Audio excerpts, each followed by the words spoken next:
অবরুদ্ধ নিশীথ। লিখেছেন তেজস্মিতা মুর্তজা। পর্ব 25। থুতু ছুঁড়ে দিয়ে মহিলা চুল ধরে টেনে তুলল অন্তুকে। অন্তুর শরীরের এক পাশ থেকে ওড়নাটা পড়ে গেল।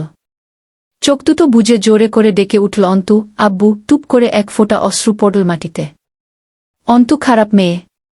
তার শরীরে ওড়না তুলে দেবার প্রয়োজনীয়তা বোধ করল না কেউ। মহিলা বলল, লাঙের সাথে বিছানায় যাইতে মন চায়, বিয়ে কইরা তার বাড়িতে যাইতে মন চায় না? এতক্ষণ তাও যা ভাবনায় আছিলাম, তুই তো তার চাইতেও বেশি শয়তান মাইজা। আমার মাইজা হইলে জিন্দা কবর দিয়া থুইতাম। মাইয়ারে বয়স 14 হইতেই বিয়া দিয়া দিছি। তোর মতন বেশ্যা পুষি নাই কলেজে পড়াইয়া। অন্তু তার তপ্ত চোখ দুটো তুলে তাকাল। আমি কিচ্ছু করিনি, অপবাদ দিচ্ছেন চাচি আপনি। ওড়নাটা তুলে বুকে জড়িয়ে নিল। কিছু করস নাই, খালি লাঙের সাথে বিছানায় শুইছিস। তাই তো কই বিয়া করবার চায় না, ভার্সিটি তো পড়বার চায়। হুহো, সেই দিন মা খাওয়াইছে, আইজ ঘরের স্বয়ং বেটা ছেলে ঢুকাই দিয়া বাইরে গেছে গা। এতই যখন রং মনে তাইলে আবার বিয়া করবার চাও না ক্যাতারে? অন্তুর সহজক্ষমতা ছড়ালো, চিৎকার করে উঠল ও। আর একবার কেউ আমার বাপমায়ের দিকে নির্দেশ করে কথা বললে পড়ে থাকা ইট তুলে তার মাথাটা 2 খণ্ড করতে আমার হাতে বাঁধবে না। জনতাদের একজন বিড়বিড় করে বকে উঠল, মাগির তেজ এখনো কমেনি? ঘরে বেটা ছেলে ঢুকানো মাইয়ার মুখে। অন্তুর কানে এলো কথাটা, জবাব দিল, জি না, তেজ একটু কমেনি। কি করবেন আপনি? আমার মুখে কি মেরে ফেলবেন? আপনারা না পরিকল্পনা করছিলেন বেতো মারার? শুরু করুন। আপানদের ভাষ্যমতে পাপ যখন করেছি, শাস্তি আমার পাওয়া উচিত। শরীয়ত অনুযায়ী শাস্তি দেয়া শুরু করুন। কোনো নাটকীয় শাস্তির জন্য প্রস্তুত নই আমি। আপনাদের আন্দাজ করা পাপের শাস্তি কখনো বিয়ে হতে পারে না। বেত্রাঘাত করুন। মৌলবি সাহেব জিজ্ঞেস করলেন, জয়কে, তোমার কি মতামত? অন্তুর ওপর থেকে চোখ ফিরিয়ে বলল, হুহ, আমার মতো আমার আর কি মতো? আপনারা বললে বিয়ে করব। না করার কিছু নেই। শেষে আস্তে করে চিবিয়ে বলল, আফটার অল শালি সুন্দরী, আমার বদনাম তার গায়ে আমার নামের। অন্তু চোখ দিয়ে অনুরোধ করে ওঠে, প্লিজ এমন করবেন না। আমি সত্যি বলছি, অনেক দূর চলে যাব। আর কোনোদিন অসম্মান করব না আপনার, আপনি না বলুন। অনন্ত চোখে চেয়ে থাকল। তার কিছুই করার নেই। সে যা চেয়েছে তাই হয়েছে। অন্তুর মুখে থুতু পড়েছে। এখন কি হচ্ছে বা হবে তা নিয়ে তার কোনো লাভ লোকসান নেই।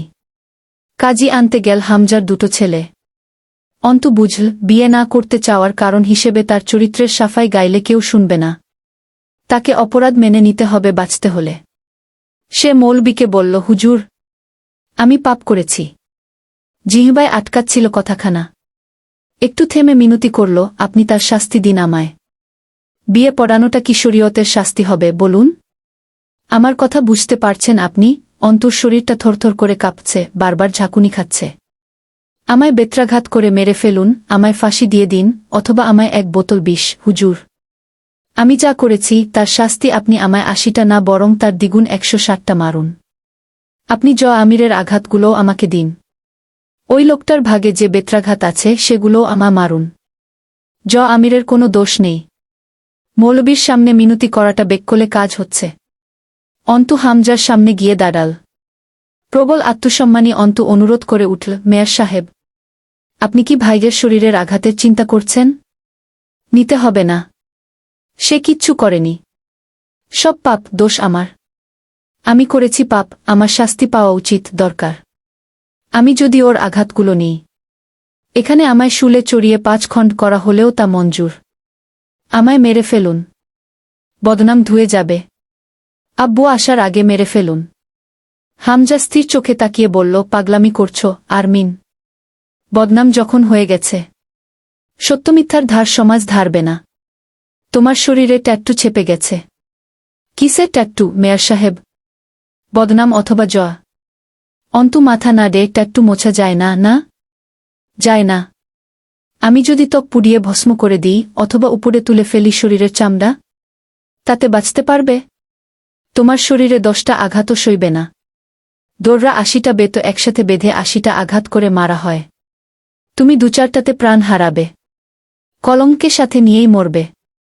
এড়িয়ে যাওয়ার পথ নেই।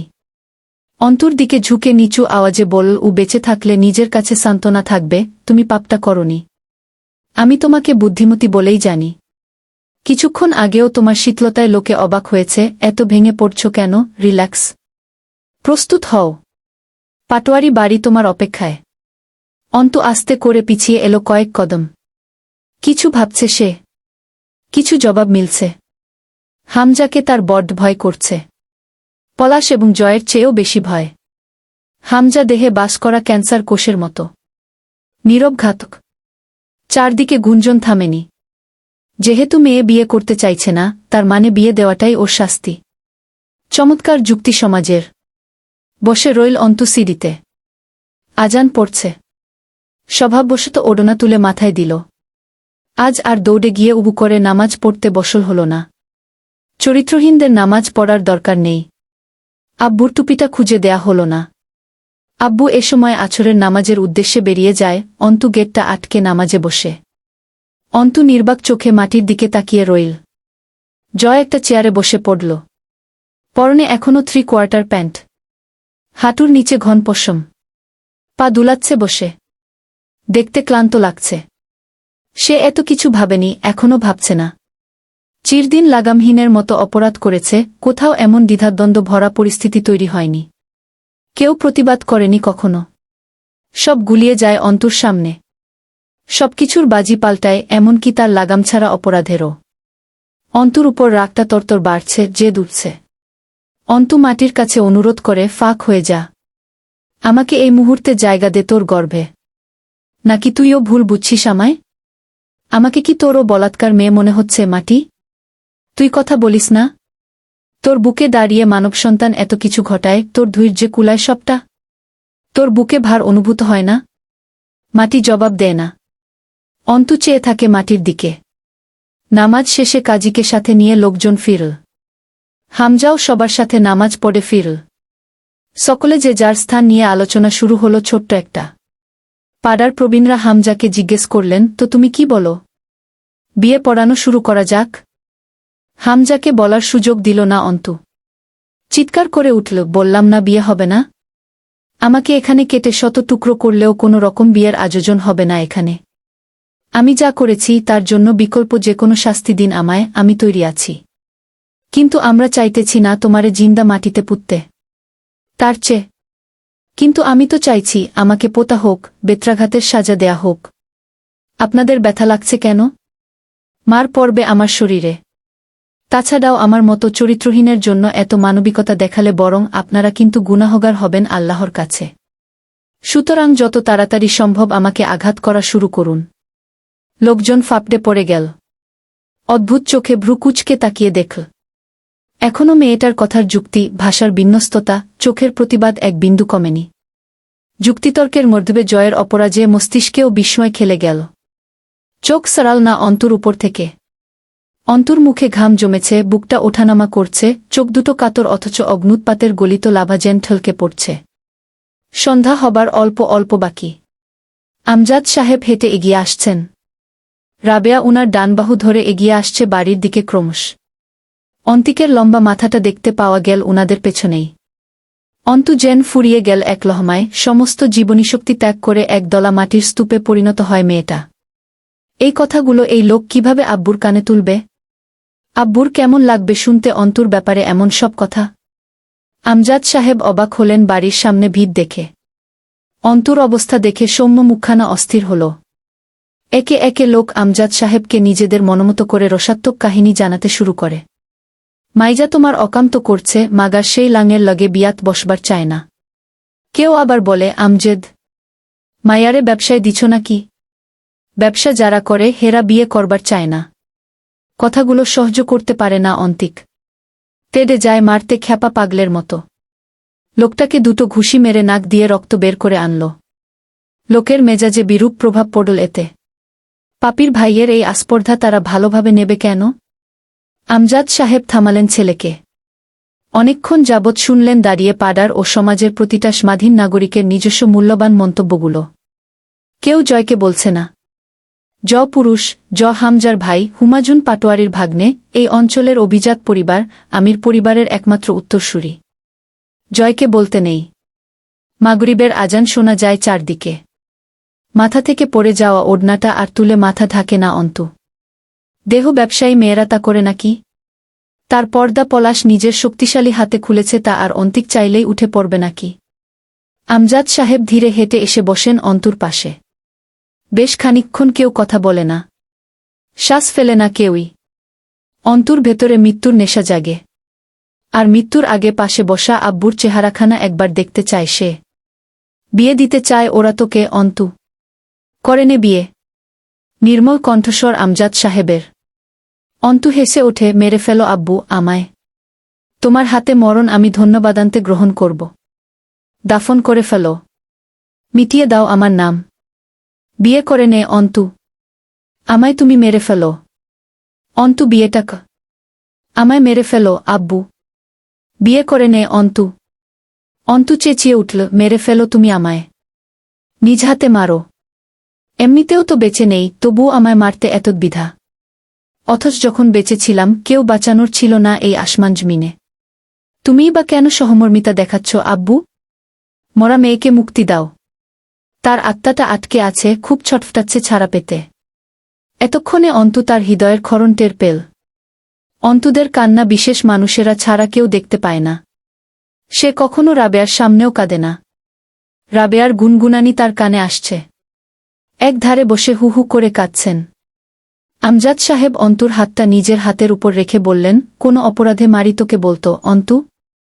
আমার মতো দুর্বল হাতকাটা বাপের ঘরে জন্মানোর অপরাধে?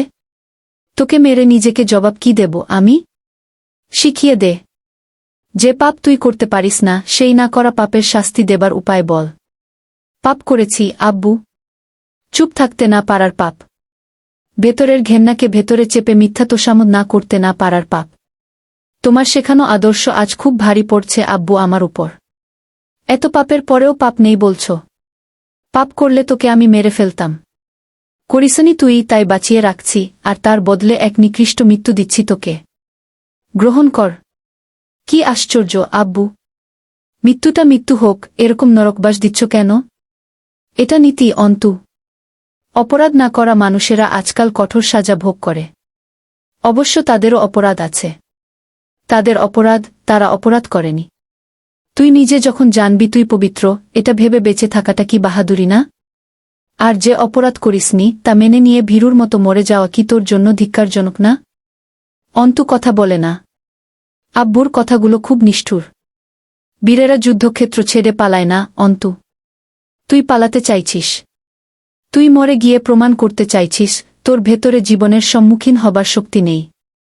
বিয়ে করে নে অন্তু। অন্তুর বাঁধ ভাঙে। কান্নারা ছিটকে আসে, আমায় তুমি আর কথা বলো না আব্বু। আমি সহ্য করতে পারছি না। আমার ব্যথা লাগছে। আমার লাগছে না অন্তু। কি করি বলতো? তুমি খুব নিষ্ঠুর আব্বু। তোকেও হতে হবে অন্তু। বানাতে তো তাই চেয়েছি ছোট থেকে। সেসব প্রযোগ কর। তুমি এত কঠোর হজো না আব্বু আমার উপর। আমায় জীবিত পুড়িয়ে ভস্ম করে দাও। আচ্ছা, তুমি যা বলছো তা তুমি সহ্য করতে পারবে? অন্তুর দিকে এতক্ষণে প্রথমবার তাকান আমজাদ সাহেব, না পারলেই বা কি? অন্তু মাড়ি আটকে চোখ বোঝে। আব্বুর চোখে তাকানোর ভয়াবহ কাজ সে করতে পারবে না। চোখ বুজে কেমন করে যেন ডেকে ওঠে, আব্বু। ডাকছিস কেন অন্তু? হাত বাঁধা বাপদের তোদের মতো অন্তুরা ডাকবে না। দোষ তো তোমার। জানো না আমি তোমায় ছাড়া কত নিরুপায়। তবু একা রেখে গেলে। দেখেছ আমি বলতাম তুমি ছাড়া এক মুহূর্ত টিকব না আমি। প্রমাণ হলো তো। তুমি স্বার্থপর কেন আব্বু? নিয়তির দোষ দিবি না? প্রকৃতি আর নিয়তি দেখ ঠিক জিতে গেল অপরাধ করে। তুই ওদের দোষ দিলি না, দোষ দিচ্ছিস আমার। কেমন করে যেন হাসলেন আমজাদ সাহেব। তুমি আমায় মেরে কেন ফেলছ না? মারছি না তো কি করছি? এই তো বেশ কয়েকবার মরতে বললাম। আবার বলছি বিয়ে করে নে অন্তু। অন্তু চেপে ধরে আব্বুর কম্পিত হাত শক্ত করে মুঠো করে ধরে রাখে, ছাড়ে না। মাথাটা নুইয়ে হু হু করে কাঁদে বাপের কাছে। এতক্ষণ তার সাথে যা যা অন্যায় অবিচার হয়েছে সবকিছুর নীরব নালিশ জানা। বাপ একবারও জিজ্ঞেস করে না তুই কি করেছিস অন্তু? সন্দেহ শব্দটা অচল, এখানে কথা জবানে নয় চোখে হয়। এই সম্পর্কটা অগাধ আশ্বাসের, ভিত্তিটা নিগুড় বিশ্বাসের। অন্তু, তোকে কাঁদতে দেখতে ভালো লাগে না আমার? ছোটবেলা থেকে কাঁদতে শেখায়নি তোকে? অন্তু চোখ মুছল, কাঁদছি না। ও কথা আর বলবে না। তুমি শুধু হাতটা ধরে থাকো আমার। ছাড়বে না কিন্তু? আমি বলবো। যতক্ষণ তুই হ্যাঁ না বলবি আমি বলবো। অন্তু অবিশ্বাসের দৃষ্টিতে তাকায়। ভয় এবং ভরসাহীনতা পেয়ে বসে এই মুহূর্তে অন্তুকে। সে ভুলে যায় এটা তার আব্বু। আব্বুর হাতে চেপে রাখা হাতটা শিথিল হয় তার, এই অসহায়ত্ব অন্তুর শীতে পারে না। অমনি আরও শক্ত বন্ধনে চেপে ধরেন আমজাদ সাহেব হাতটা। গাঢ় চোখে চেয়ে বলেন, লোকেরা কি বলেছে ভুলে যাচ্ছিস? ব্যবসা যারা করে তারা বিয়ে করতে চায় না। অন্তুর চোখের পাতা ও থুতনি থরথর করে কেঁপে ওঠে। আমজাদ সাহেবের ভেতরের আগুন জ্বলছে। সেই আগুন স্পর্শ করে অন্তুকে। সে সজল চোখে চেয়ে থাকে মেহেদিরঙা চাপদারি ভূষিত এক মহাপুরুষের দিকে। তার চোখে মহাপুরুষই বটে। সে জীবনে এমনই এক মহাপুরুষ চেয়েছিল। তবে চাওয়া আর পাওয়ার একটা জটিল শত্রুতা আছে। অতএব এ দুটো একত্রে মেলে না কভু। বরাবর পিছলে যায় দুটো পরস্পর থেকে। আমজাদ সাহেব যত্ন করে ওড়নাটা তুলে অন্তুর মাথায় দিলেন। আলতো হেসে বললেন, হুমায়ূন আহমেদ কি বলেছিলেন জানিস? কখনো তোমার মুখটা বন্ধ রাখতে হবে, গর্বিত মাথাটা নত করতে হবে, স্বীকার করে নিতে হবে যে তুমি ভুল। এর অর্থ এই নয় যে তুমি পরাজিত। এর অর্থ তুমি পরিণত এবং শেষবেলা বিজয়ের হাসিটা হাসার জন্য ত্যাগ স্বীকারে তুমি দৃঢ় প্রতিজ্ঞ। কাজী সাহেব কাবিননামা লিখলেন। জাভেদ আমিরের একমাত্র পুত্র জয় আমিরের সঙ্গে। থামলেন কাজী সাহেবে। জয়কে জিজ্ঞেস করলেন, দেনমোহর কত বাঁধব বাপ? কোটিখানিক বাঁধেন, আমি কি কোনোদিন ছেড়ে দেব নাকি? কাজী সাহেব বললেন, ছেড়ে দেওয়ার সময় দেনমোহর আদায়ের হুকুম নেই।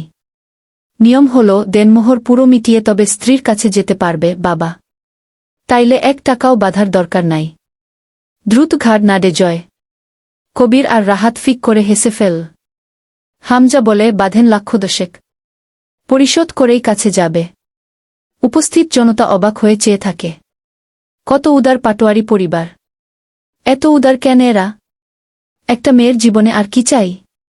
সবই তো দিচ্ছে পাটোয়ারি পরিবার। অথচ ঘরে তুলছে চরিত্রহীন এক মেয়েকে। কবুল বলার আগ মুহূর্তে অন্তু আব্বুর দিকে তাকায়। আমজাদ সাহেব মাটির দিকে তাকিয়ে আছেন। পাশে দাঁড়িয়ে আছেন রাবেয়া, চোখের পানি ছলছল করছে কিন্তু পড়ছে না। পাশে অন্তিক। তার দৃষ্টিতে অসহায়ত্ব ছাড়াও আরও কিছু। অপলক অন্তুকে দেখছে। জয়কে কবুল বলতে বলা হলে সে বেহায়ার মতো ঘোষণা করে কবুল পড়ল। যেভাবে মঞ্চে দাঁড়িয়ে ভাষণ দেয়। ছেলেরা একসাথে ধ্বনি দিয়ে উঠল, জয় বাংলা, জয় বাংলা, জয় বঙ্গবন্ধু। মুখে মিষ্টি তুলে দিল হামজা। মানুষ খাওয়ার আগে বিসমিল্লাহ পড়ে, জয় মুখে মিষ্টি নেবার আগে বিসমিল্লাহ বলার বদলে স্লোগান দিল, জয় বাংলা। এরপর গালে মিষ্টি ঢুকাল। ছেলেরা তার সাথে সমস্বরে স্লোগান দিল, জয় বাংলা। বিয়ের আসর নয়, রাজনীতির মঞ্চ এটা। বিশাল এক সম্মেলন চলছে যেন। কাজী সাহেব কয়েকবার কবুল বলতে বললেও অন্তু শুনতে পায় না। আব্বুর দিক থেকে চোখ ফেরে না তার। আব্বু কিছু বলুক, কিছু করুক, একবার চোখ তুলে দেখুক অন্তুকে বলি হবার আগে। তাকালেন না আমজাদ সাহেব। কবুল বলতে ঠোঁট নাড়াতে গিয়ে আবার থামে। আমজাদ সাহেব ধীর পায়ে ভেতরে পা বাড়ালেন। তিনি বসে থাকলে ওই অন্তু জীবনেও কবুল পড়বে না। পাগলিটাকে কিভাবে বোঝাবেন, উনার কিছু করার নেই। স্বয়ং নিজ হাতে বোধহ খুন করে এলেন অন্তুকে। সেই লাশ দেখতে ভালো লাগছিল না। হাতটা মেলে ধরলেন চোখের সামনে। উনার মনে হল রক্ত লেগে আছে তাতে। অন্তুর কলিজা চুইয়ে পড়া রক্ত। আস্তে করে শুনতে পেলেন পেছনে অন্তু প্রাণহীন স্বরে বলছে, কবুল। কাজী সাহেব আলহামদুলিল্লাহ বললেও অন্তু বলেনি। হুডমুডিয়ে বসে পড়লেন আমজাদ সাহেব মেঝের উপর দরজার কপাট আঁকড়ে ধরে। অন্তু আজ ফুরিয়ে গেছে বাপের মান রাখতে, নিজেকে একবার গজিয়ে তোলার প্রয়াসে অন্তু আত্মহত্যা করেছে। অন্তু আমিরকে কবুল করেছে।